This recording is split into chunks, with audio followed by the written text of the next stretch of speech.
Hey everyone. In the recent videos, what we have seen is like we tried to connect to the Cisco router or switch using Netmiko. So Netmiko basically uses plain simple Telnet-based sessions, right? So we in the couple of videos, what we saw was like how do you connect to a router remotely using PythonScript, and then you grab some of the configuration from the router, and then we also learned like how exactly you can send the configuration to the route back. So for example, configuring a loopback interface on the router is something what we saw using Netmiko. Now, Netmiko can be used if you are using Telnet on your network, but now if you see like most of the devices on the network, right, the recommendation is to use SSH because SSH is more secure Telnet because Telnet is a plain clear text messaging or a clear text protocol, whereas SSH is not clear text, right? So that's the reason we see most of the network devices uses a SSH based sessions.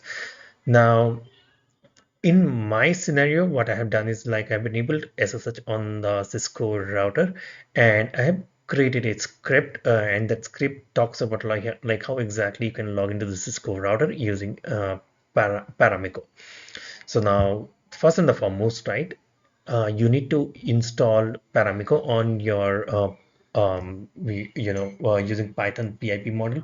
So you can enable this command. You can type this pip install Paramiko.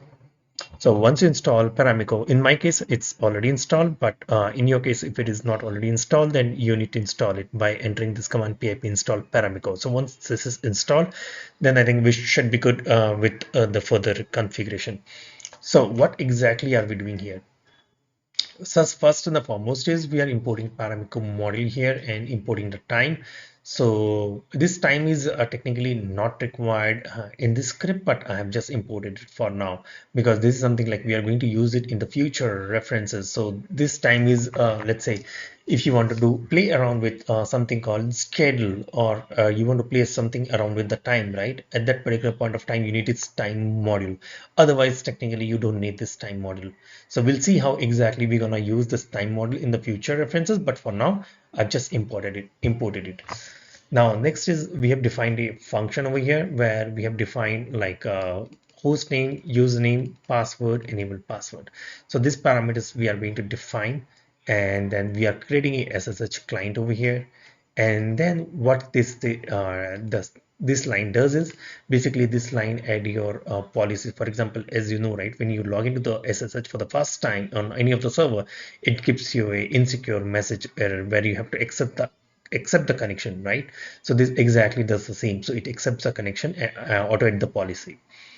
And then what you do here is we are giving a try here, and then we are trying to do a connect to the SSH using the host name, username, password, and then other parameters like allow agent false and look for keys false, right? And then what we are doing here is we are creating a shell channel over here, and then we are waiting here for 1 second so that the prompt can appear.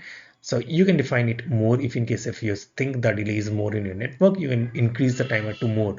But in my case, I have defined it as 1 second. And then what we do is we receive and decode the initial output over here in the UTF-8 bit format, and then printing the output. So this will basically print what you have received on this particular channel, right? And then the next thing what we are doing is if we receive a hash or a slash. So if you know, right, when you first log into the router, so you might have some enable secret enabled, right? So when you have enable secret enabled, so you will receive something like this. Let's say you don't have enabled secret, so directly you enter into the privilege mode. So this is what it checks for.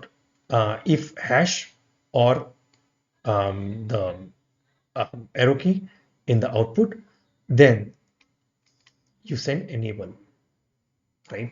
And the time slip to 1, so which we are waiting for 1 second. So basically we are sending the enable command in the privilege mode. Now channel send enable password. So here we are sending the enable password here. So as soon as you enable, it is going to ask you for the password. So we are sending the enable password. Again, the same thing what we are doing here is like we are, once it is enabled, right, we are decoding into the UTF-8 format and printing the enable output. If hash in enable output, then we are saying, okay, login is successful. We have entered into the privilege mode. If we don't see this, then that means login has failed. This is what we are printing to the user. If let's say this entire try command, right? So if you see if here else, if this statement is not true, then we say login failed. If this statement is true, up to this part, we say login is successful. If in case, if this is not true, then we are saying as login is failed, right? And then finally, we are closing the SSH connection. If in case this try does not work, so we are catching an exception here. If in case if the above does not above statement is not true, then we are catching here, and then we are saying login failed over here.